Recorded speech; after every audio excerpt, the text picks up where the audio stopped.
Binary search is one of the most elegant algorithms ever written. Watch linear search first. It checks every single element one by one from left to right. Slow and predictable. Now watch binary search. It goes straight to the middle. Higher or lower? Eliminate half instantly. Repeat. See the difference. Linear search checked almost every element. Binary search found the same targets in just a few steps.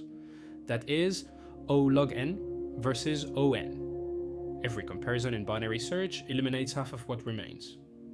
Same array, same target. Completely different approach.